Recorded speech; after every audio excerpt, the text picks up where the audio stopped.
This program is sponsored by the Spirit of Giving Network. The content, information, and opinions expressed during the related show are those of the show personalities and guest alone, and not those of Vic Canellis Media Group, its parent, affiliates, or stations. VCMG Live is not responsible for any content, information, or opinions expressed. User bears full responsibility for their reliance on such content, information, or opinions. Welcome to the Forum for Nonprofits, presented as a public service, hosted by a representative of the Spirit of Giving Network. To volunteer for the Spirit of Giving Network, call 561-385-0144. Now, here's today's show. Hey, welcome, nonprofit community. It's a wonderful, steamy, hot day. I don't know whether to have an umbrella or not, or I got soaking wet this morning walking the dog, and then the sun came out. So that's welcome to Florida. And I'm Cara Zimmerman, very excited host of this wonderful show, the Forum for Nonprofits.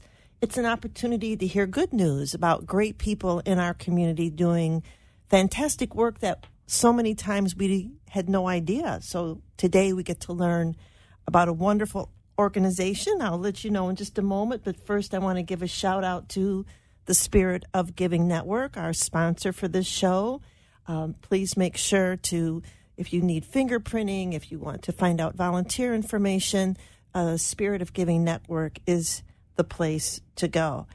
Today I am interviewing a marvelous gal, Danielle Manboard. She is so many things with Cleft of the Rock Foundation. Danielle is the founding board member, as well as now the director of community outreach. And that's what we're doing today, Danielle. We were outreaching the community at large with our Forum for Nonprofit radio show, and we're all ears. I want to welcome you and thank you for coming on. And what is and how did you get involved in Cleft of the Rock Foundation?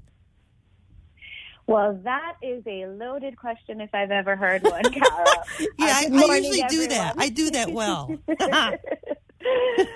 That's why you're in that seat and I'm in this one. Yeah. So, Cleft of the Rock Foundation is as you know, nonprofit organization that was founded by a wonderful woman and leader in the community. Her name is Ms. Latina Newsom.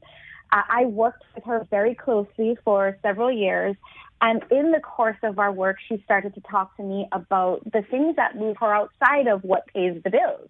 And that really is her vision for a community of families that are like-minded and really focused on intentional parenting. We are not raising children. We are raising future adults, future leaders of the world, future leaders of our communities. And if we're not intentional in what we do now, then we're not setting them up for what we would want our world to look like in the future. So with that in mind, she formed Cleft of the Rock Foundation, roped me in, although I probably jumped in a little bit myself, and I've been involved ever since. So how many years ago was that you sat around the table talking about intentional parenting, which we'll get into in a minute, because I wrote that down, actually. I like the sound of that. And when did you get around the table to discuss how do we change parenting? What is the world going to look like in the future? Absolutely. That was, maybe 2017. Feels like yesterday, quite honestly. So this is a vision that she had in mind for many years, and it takes a lot to get a nonprofit off the ground. And so there was a lot of labor that was involved leading up to me joining. And I joined in the year of its inception, of its official launch. And to be clear, Cleft of the Rock isn't just focused on parenting. It's focused on the community at large. The goal is to rebuild the village. It says, that old proverb that says it takes a village to raise a child. Mm-hmm. Well, back in the 50s and 60s and prior to that, villages were built into our communities. But as we've gotten into modern technology and pulled away from interaction with each other on a daily basis, those villages have grown further and further apart. And in some places, they're invisible. You know, it's hard to, who knows your neighbors the way that your parents did? Or, you know, how are you interacting with folks that live within a 1 mile radius of you? So the goal is to reconnect families who are looking to, be supported, as well as support others in their desire to build strong communities. And to do that, you really have to look below you to who's coming. We've already had I shouldn't say we've already had our chance, but, you know, we are living out our best years. And if we can give our kids a head start on being responsible, not just responsible, but also adults that contribute in a meaningful way to society, then imagine what they will inherit in comparison to where we are today. Yeah, I mean, where we are today is, I want to sound hopeful, but it's rather discouraging, isn't it? Discouraging, and it's kind of hard to find a place to really say, boy, this is looking good, because everywhere you turn today, I try to keep the news off, but everywhere you turn is bad news, and continuing to be so, and the breakdown of the family, and so many issues. I mean, it's not simple anymore. It's not simple at all. Which problem do you attack first? And how? And exactly. It sounds like you're biting, and you've got an elephant, and you're taking a bite at it, and kudos to you, because it is it's like climbing a mountain today to do this intentional parenting, because we don't have the village, right? We don't have the family unit like we used to, grandma and grandpa all close by, and cousins, and right. Yes, exactly. And so if you can connect with other families, since we don't have that physical proximity, if you can connect with other folks that have a like idea and like mindset that you can trust, it's very difficult to find folks that, in this world, you never know who the neighbor is or who the mailman is, etc. But as we connect, we can start to build networks of support systems that help us in the way that grandma and grandpa and cousins and aunts did in the past. So it's not lost. It's just different. It's going to look different. And the goal is to help not lose that and to build it with new material and in a new way. Beautiful. So, Danielle, when you're out in the community doing your outreach work, what are you looking for? What are you saying to the community? What is the mission of Cleft of the Rock? Right? Because I remember when I was in sales, I'd always have to have somebody would say, well, what do you do? Your elevator pitch. Yeah. Oh, I sell Pampered Chef. I sell quality kitchen tools in people's homes. It just came off, and, instead of so I'm thinking, how, because that's so much what you do, what do you say to pique the interest, to create the change, to get people involved? Yeah. What is your elevator speech? How about that? We start. Let's try. Try it. Try it on us. I start off with rebuilding villages one family at a time. That's kind of my catchphrase. And by that I mean, and I go back to that. It takes a village to raise a child. Well, some of us don't have children, but we were. And we're in this world and looking for our village. And oftentimes it's just it's unseen. And so this is our opportunity to rebuild that village that is lost but not forgotten. And how we approach that is twofold. We start off with parents and people who may want to be parents. You don't have to be a parent to be involved in parenting curriculum and learning how to be a great parent. You may never be a parent, but you may have children in your lives lives that you want to see grow and thrive and that you have a vested interest in. Or you may never have been parented. And quite honestly, we often find folks that are struggling with many life issues that really go back to some of the tools that they did not receive as a child, and becoming aware of the lack of equipment has given so many folks the ability to then turn their life in a different direction, because they realize, you know what, I never did learn how to set boundaries for myself. That's why I work 70 hours a week, and feel guilty if I don't put in 72.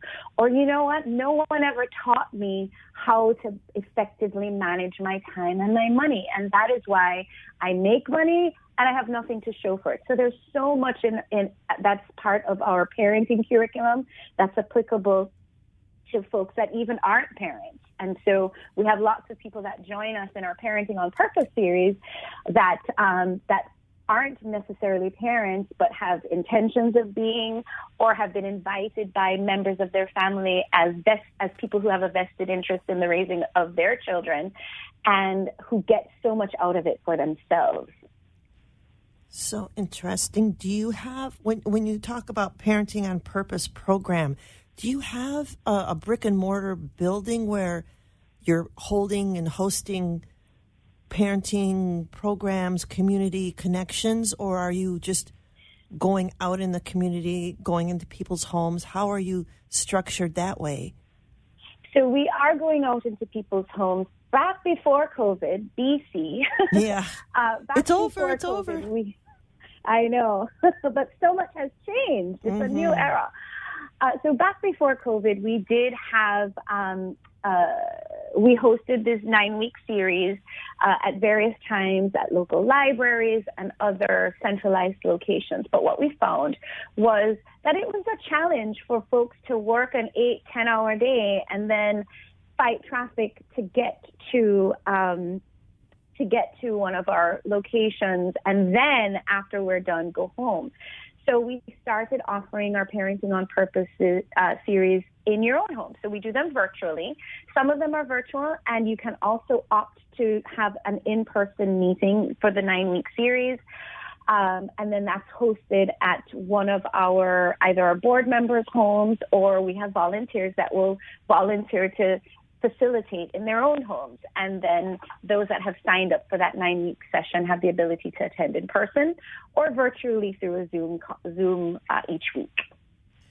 How many lives have you touched, do you think, in your 9-week series over these last few years?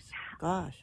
So I would say, if we were to add up how many we do each year, and each session has anywhere from 4 to 8 attendees, perhaps, 80 to 100 every year over the course of 2018, 19, 20, 21, 22. So by the end of this year, I'd say probably 450 families that we've impacted, just through the Parenting on Purpose series, which is an amazing curriculum. And I strongly recommend. I'm a mother of a 7-year-old myself, and my own mother, who has 2 adult children, is in this current series that we're in right now, and has gotten so much out of it in just the course of a couple of weeks, and we have 7 weeks to go. So it's I strongly recommend it for anyone, whether you are a parent or have a parent of a young child, or have adult children, or you're even thinking about parenting in the future. Definitely something to invest your time in. Isn't that something? I have 2 adult children, and I was just talking to someone the other day. There's really not a word in the English language that describes an adult child, because it's actually an oxymoron, right? A child, yes, but they're adult. And there's really no curriculum. Maybe we'll start that for parents who are parents of adult children, because they create a whole different set of issues. They're out of the house. They might be grown. They might have their own children, but they're calling you for this, that, and the other. And it's a very interesting. We have to come up with a new word for us parents that have children that are, over 18, which is a struggle too. I mean, every stage of parenting, whether they're in your home or they're grown, creates challenges. And through your support or your connection, how do you, when we use the word connection, what does that look like to you, making a connection? Oh, right. Well, absolutely. We start off with something very informal called the Conversations on Parenting. It's just a round table talk. It can be over, you can break bread or have, lemonade or just gather over chips and nuts. Yeah, food. Food is a connector. Yeah. Food is definitely a connector. Wine is a connector. It certainly is. I didn't want to say that in this forum, but you said it, not me.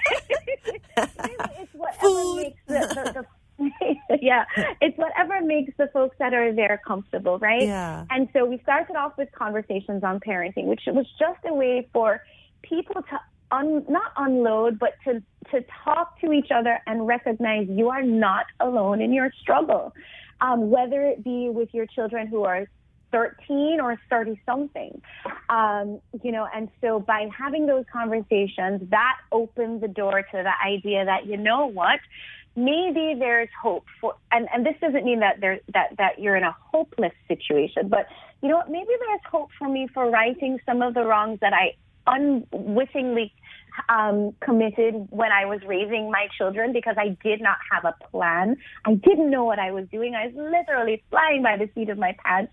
I was trying to follow the example of my parents, or I was trying to stay as far away from what my parents did as possible, that maybe I made some mistakes along the way. So that Conversations in Parenting starts that awareness of just where you are in your parenting journey, what you did well, and maybe some things, not so much to condemn yourself, but ways to recognize some things that maybe could have gone a little bit differently, that there might still be time for me to correct or to help someone else, to prevent someone else from making the same mistakes by sharing my own experiences. So that's where it starts. Then if a person recognizes from that, I really need help. I need structure. I need disciplines, or I need a guide, a beacon to help me, because I recognize that knowing isn't enough. I have to have a plan. I can't get from point A to point B if I don't have, direction. So I need some direction. And that's where the Parenting on Purpose series comes in. It provides 9 weeks of instruction and direction and conversation to help parents really, really stay the course, because it's not easy to be a parent in this day and age, especially. So it starts off with determining what your point B is. Where am I trying to get to with this child that I've been entrusted with? And then what do I need to teach them, and how do I impart these skills onto them so that when they're in my position, they're in an even better place than I am. So in that Parenting on Purpose series, we talk about things like the power of no, understanding how no is a good thing. No doesn't mean denial. Sometimes no means empowerment. Setting boundaries, both financially, physically, social boundaries, establishing what is acceptable and not acceptable. Learning about, obviously, managing time and money. We want our children and our adult children, our offspring, I'll use that word. Good. Okay, I like that. Offspring. Yes, we want them to be great at managing their time, because we all know we only get a certain amount of time on this earth, and the goal is to make the best use of it. And that doesn't necessarily mean staying busy all the time. It could mean understanding how to listen to yourself and take the breaks you need, spending the time with the people and the places that are most important to you. So Parenting on Purpose really, really digs deep into providing a parent or future parent the tools that they need to be able to impart these skills onto their children, onto their offspring. And it starts off with this. It is never ever too late. So it doesn't matter if your child is 15 or 50, like I said. If they're still around and so are you, we can teach them things. Because we should always be green and growing as parents and as adults. Well, could we have said anything any better? I'm feeling your passion, girlfriend. I feel it over the lines, and I'm sure everybody does. And, I'm thinking, too, you probably don't even know with these 450 families what impact you've made. It's like a teacher. You never know something you said, some guest speaker you brought in. You never know how that is going to affect change in someone's life down the road. It's probably very exciting to think, gee, I wonder, how this Parenting on Purpose series is really affecting people down the road. It's you must wake up in the morning feeling very good. You have this great purpose going forward. I do. Right? And we do continue to support the families even after the series has ended. So we have Parenting on Purpose support groups. So not support groups in a good way, meaning continuing the relationship after the series is over, speaking about your successes and maybe some of the challenges. I tried to implement this thing that we learned and it crashed and burned. And then having that group to say, that's okay, you tried and you'll try again, and it doesn't always work the first time. So we continue to support our families on an ongoing basis, even after they've completed the series. And many come back time and time again. I've been through the Parenting on Purpose series 5 times. I'm in my 6th session that I'm actually leading now. And every time I go through it, it's different because I'm at a different place in my parenting journey. So the principles that stand out to me are different this time than they were the last time. So we have a lot of repeat attendees who bring friends and family and say, listen, this has changed my life. Or, you know what, it was supposed to change my life and I forgot the principles, but I want to relearn them. So we have a lot of repeat participants, and it is just an amazing experience each and every time. I'm thinking, who did Latina create the Parenting on Purpose series, or is it a national program that you got to link into? How did you create the Parenting on Purpose series? It sounds terrific. It is terrific. It's an excellent question. This series was actually created by Dr. Bob Barnes, who is the founder of Sheridan House Ministries. I'm not sure if any of your listeners are familiar, but Sheridan House Ministries supports, youth and families that are at risk and struggling. And for many, many years, he led that ministry. I believe he has retired now, and he built this curriculum based on his own experience supporting juveniles who just needed that structure that perhaps they lacked, as well as his own experience as a parent of 2 and a man of faith. And he built this series, created this curriculum several years ago, and held it very, very close to his heart in search of, as he was retiring, in search of the person that he could bestow this, what he considers his 3rd child. I think the Parenting on Purpose series is so close to his heart that he really was very careful on what would happen with this, because this is his legacy. And fairly recently connected with Latina Newsom, who is the founder of Cleft of the Rock, came to understand what our purpose and mission and vision is, and what we had done in the community prior to this, and gave her the rights to continuing the legacy. And so we now are the foundation that is continuing Dr. Barnes' teaching through the Parenting on Purpose series and curriculum. And we have even taken that and developed a series for kids. So we are in the process of connecting with local schools and other community organizations to give children these very, very same disciplines for life, so that before they grow up and go out into the world and turn 18 and they're on their own, they also have an understanding of what is my purpose here? what am I trying to accomplish in my life? Who's the grown-up that I want to be? How do I learn self-control? How do I learn what my boundaries are? How do I learn responsibility and leadership and good judgment? So some of the things that I wish I had been taught in school that we know is not a part of the traditional school curriculum, we are developing a curriculum for children as well, with the hopes of that also being offered in the public school setting in the near future. Oh, Danielle, I'm so proud of you. And everybody wants to know, we just have several minutes left. We really need to know, how do we connect with you? How do we find you? What do you need? Volunteers? Do you need mentors? Listeners, if you are connecting with this conversation and would like to get involved in the Parenting on Purpose series, really, tell us how we find you. How do you find us? In search of.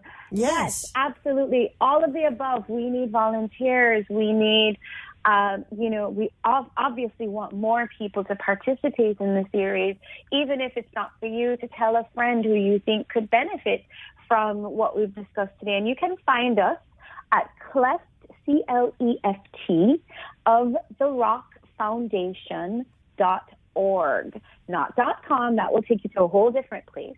But cleftoftherockfoundation.org is our website, and you can click to volunteer. There's an opportunity for you to see what future Parenting on Purpose series sessions we have, when they're starting, and to join one of those. We have upcoming events. We've got a golf tournament that is going to be at the beautiful Bahamar Golf Course in Nassau, Bahamas, the first weekend of October. If you'd like to connect with us and get a little golf game in, sign up and join us. And then we have other upcoming events. We have for those Grease fans out there, we have our annual Friendsgiving Gala, which is in November. And this year, the theme is Grease. So you can put your poodle skirts and get your leather jackets out and join us for a great time and to connect with us through that event as well. So there's so much to see at cleftoftherockfoundation.org. And that's the best way to connect with us.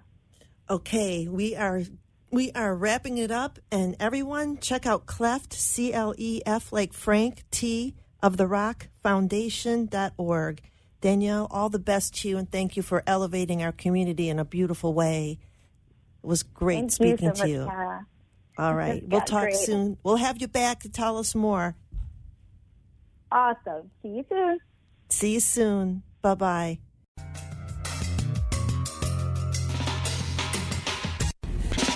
You've been listening to the Forum for Nonprofits, presented as a public service hosted by a representative of the Spirit of Giving Network. To volunteer for the Spirit of Giving Network, call 561-385-0144. And tune in again next week for the Forum for Nonprofits. The opinions expressed on the preceding sponsored program were strictly those of its hosts, guests, and callers, and not necessarily those of the station, its staff, management, or sponsors.